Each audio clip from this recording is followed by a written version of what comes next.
नमस्कार दोस्तों, कैसे हैं आप सब लोग। उम्मीद करता हूं स्वस्थ होंगे, व्यस्त होंगे, ज़बरदस्त होंगे। तो साथियों, बात करेंगे टेट की अनिवार्यता को लेकर के। कल 7 मई को जो है माननीय सर्वोच्च न्यायालय में सुनवाई हुई है रिव्यू याचिकाओं पर। तो आखिर वो कौन सी रिव्यू याचिकाएं थीं, क्योंकि आप सभी जानते हैं 28 अप्रैल 2026 को माननीय सर्वोच्च न्यायालय ने रिव्यू पर सुनवाई करते हुए आने वाली 13 मई के लिए ओपन कोर्ट में सुनवाई के लिए अलाउ कर दिया है। तो आखिर ये अब 7 मई में अचानक कौन से रिव्यू पर सुनवाई हुई है, क्योंकि लगातार भ्रम की स्थिति आप लोगों में, शिक्षकों में बनी हुई है कि जब ऑलरेडी 28 अप्रैल को रिव्यू में सुनवाई होने के बाद 13 मई डेट दे दी गई है, तो आखिर ये 7 मई में अचानक सुनवाई कैसे हो गई। तो इसी पर बात करेंगे। निवेदन है वीडियो में अंत तक बने रहें। आप सभी साथियों का स्वागत है आपके चैनल गेट सॉल्यूशन में। और साथ ही निवेदन उन सभी साथियों से जो चैनल पर पहली बार विजिट कर रहे हैं या कहीं ना कहीं लगातार विजिट कर रहे हैं लेकिन चैनल को अभी सब्सक्राइब नहीं किया है, तो वीडियो को अपने दूसरे शिक्षक साथियों तक साझा करते हुए चैनल को अभी के अभी सब्सक्राइब कर लें। बेल आइकन को हिट करना बिल्कुल ना भूलें, ताकि हमारे द्वारा दी जाने वाली टेट से संबंधित छोटी बड़ी जो भी अपडेट हो वो आप तक समय से पहुंचती रहे। तो साथियों, जैसा कि आप सभी जानते हैं 28 अप्रैल को माननीय सर्वोच्च न्यायालय में ऑनरेबल दत्ता जी, जो जस्टिस हैं दीपांकर दत्ता जी, उन्होंने चैम्बर में रिव्यू पिटीशन की सुनवाई की और उसको जो है ओपन कोर्ट में यानी खुली अदालत में सुनने के लिए अलाउ कर दिया और 13 मई को उसकी जो है अगली सुनवाई की नियत कर दी कि अब 13 मई को जो इसकी ओपन कोर्ट में सुनवाई होगी, ओरल हियरिंग होगी। टाइम भी उसमें निर्धारण कर दिया है, 2 बजे का टाइम दिया हुआ है। तो सवाल ये बनता है कि जब रिव्यू पिटीशन में 28 अप्रैल को सुनवाई हो चुकी है, तो आखिर ये 7 मई को अचानक सुनवाई कौन सी याचिकाओं पर हुई है। तो यहाँ बताते चलें कि जो 28 अप्रैल को सुनवाई हुई है वो उन याचिकाओं में हुई थी जो याचिकाएं 21 अप्रैल तक यानी 21 अप्रैल तक दाखिल हो चुकी थी। उन सभी याचिकाओं को जो है 28 अप्रैल को देख लिया गया था और उन्हीं में जो ऑर्डर पास आउट किया था माननीय सर्वोच्च न्यायालय की ऑनरेबल जस्टिस दत्ता जी की जो बेंच है, उन्होंने अपने चैम्बर में सुनवाई करते हुए जो है ओरल हियरिंग के लिए उसको जो है अलाउ कर दिया था, ऑर्डर पास कर दिया था। लेकिन उसके बाद जो याचिकाएं यानी 21 तारीख के बाद जो याचिकाएं लगी हैं, तो ऐसी 4 याचिकाओं पर जिन पर जो है 28 अप्रैल को सुनवाई नहीं हुई थी रिव्यू पिटीशन की, यानी कि रिव्यू याचिकाएं 4 ऐसी जो 21 अप्रैल के बाद दायर की गई हैं, उन याचिकाओं को जो है 7 मई को सुना गया है। और ऑनरेबल जस्टिस दीपांकर दत्ता जी ने अपने चैम्बर में उन चारों केसेस की सुनवाई की, यानी चारों याचिकाओं पे सुनवाई की है। याचिकाओं को आप देख लीजिए कौन सी याचिकाएं हैं ये। अगर हम बात करें तो डायरी नंबर 24,377/2026 एक याचिका ये है। अगर हम बात करें प्रीतम कुमार धीमान से, ये याचिका इन्होंने डाली है रिव्यू पिटीशन।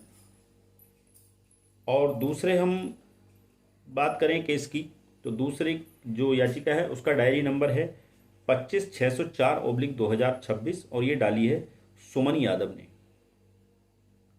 और डायरी नंबर 25,730 तीसरी याचिका है और ये डाली है अवतार सिंह ने।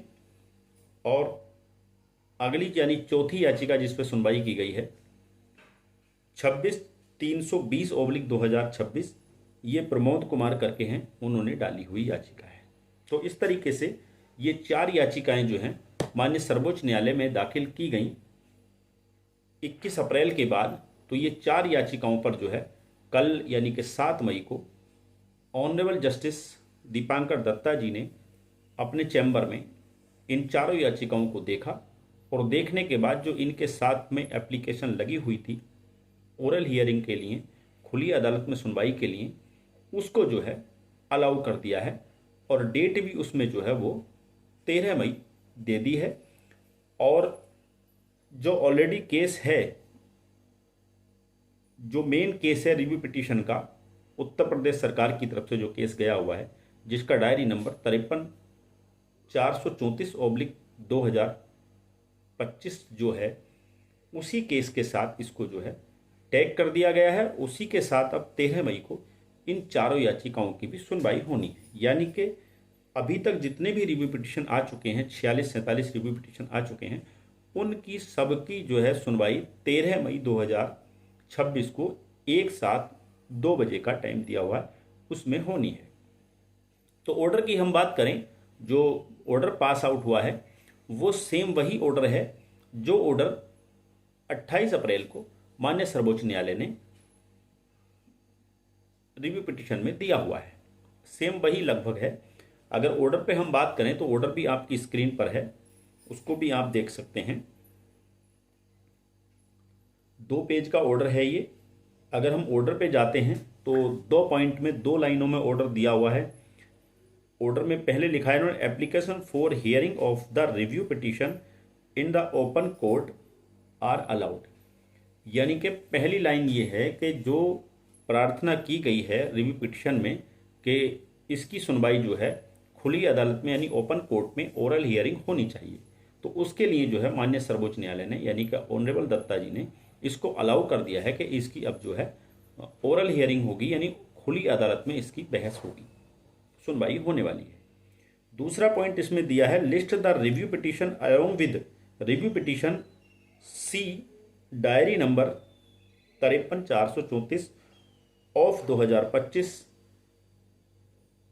ETC on 13 May 2026।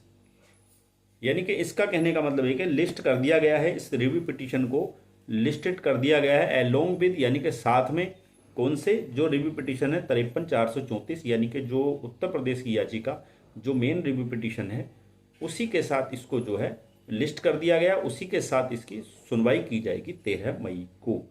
ये चीज इस कोर्ट ऑर्डर में है। तो कुल मिला के जाहिर सी बात है, आप समझ पाए होंगे कि ये चारों याचिकाएं रिव्यू पिटीशन ही याचिकाएं हैं, बिल्कुल भ्रमित होने की जरूरत नहीं है। और कल की डेट में इनकी सुनवाई हुई है। और चूंकि ये रिव्यू पिटीशन, 4 जो रिव्यू पिटीशन हैं ये 21 तारीख के बाद दाखिल हुए थे, इन पर जो है 28 अप्रैल को सुनवाई नहीं हो पाई थी। तो इन 4 याचिकाओं पे माननीय सर्वोच्च न्यायालय ने जो है कल 7 तारीख में सुनवाई की है। और सुनवाई करने के बाद इनमें भी जो है खुली अदालत में बहस के लिए, खुली अदालत यानी ओपन कोर्ट में सुनवाई के लिए जो है इनको भी अनुमति दे दी गई है, अलाउड कर दिया गया है। और अब 13 मई को इन चारों याचिकाओं सहित यानी जितनी भी अब तक सारी याचिकाएं हैं उन सब पर जो है 13 मई को 2 बजे माननीय सर्वोच्च न्यायालय में जो है सुनवाई होनी है। और जो शिक्षकों की तरफ से, शिक्षक संगठनों की तरफ से या रिव्यू पिटीशन में जो राज्य सरकारें गई हुई हैं उनकी तरफ से जो भी लीगल काउंसिल जो अपॉइंट किए गए होंगे, जो भी लीगल काउंसिल जो है हायर किए गए हैं एडवोकेट्स, उन्होंने अब जो है 13 मई को अपनी ताकत दिखानी है, अपनी समझबूझ दिखानी है। और माननीय ऑनरेबल जस्टिस जो दीपांकर दत्ता जी हैं उनको जो है सेटिस्फाई करना है अपने रिव्यू पिटीशन में जो उन्होंने ग्राउंड दिए हैं, जो अपने बिंदु दिए हैं, जो पॉइंट दिए हैं, उन पॉइंटों को लेकर के जो है ऑनरेबल जस्टिस दीपांकर दत्ता जी को जो है सेटिस्फाई करना है, संतुष्ट करना है कि हमारी जो आर्गूमेंट है, जो हमारी ग्रीवेंस है इसमें आपके रिव्यू पिटीशन में जो हमारी मांग की गई है वो कहीं ना कहीं जायज़ है और सही है। और इस पर जो है जो संबंधित पार्टियां हैं उनको जो है नोटिस निर्गत किए जाएं और उनसे भी जवाब लिया जाए। और इस पर जो फिर अब लंबी चौड़ी बहस होने का मामला है। और ये जो है मामला अब आप मान के चलो शिक्षकों के पक्ष में जाता हुआ दिख रहा है। क्योंकि अभी तक आप समझ पा रहे थे, देख पा रहे थे कि अभी तक कहीं से भी शिक्षकों को कोई भी राहत नहीं मिल रही थी, कोई भी पॉजिटिव न्यूज़ नहीं मिल रही थी। तो ये 28 तारीख को भी शिक्षकों के लिए बड़ी जीत है, और 7 तारीख को जो 4 रिव्यू पिटीशन सुने गए, इनमें भी शिक्षकों को उतनी ही बड़ी जीत मिली है। तो आगे भी ये जीत बरकरार रहेगी, ऐसी उम्मीद हम करते हैं। और आने वाले समय में जो 1 सितंबर 2025 का ऑर्डर है, उससे कहीं ना कहीं सभी शिक्षकों को राहत मिलने वाली है, ऐसी हम उम्मीद कर सकते हैं। अब देखते हैं 13 मई को क्या कुछ इसमें होने वाला है, क्या कुछ माननीय सर्वोच्च न्यायालय क्या इसमें संज्ञान लेकर के किस तरीके से चीज़ों को आगे बढ़ाएगी, ये देखने वाली बात होगी। तो बने रहेंगे आपके साथ अगली अपडेट के साथ। आप वीडियो में अंत तक बने रहे, इसके लिए आपका बहुत बहुत धन्यवाद। तो नमस्कार, धन्यवाद, आपका दिन बहुत बहुत शुभ हो।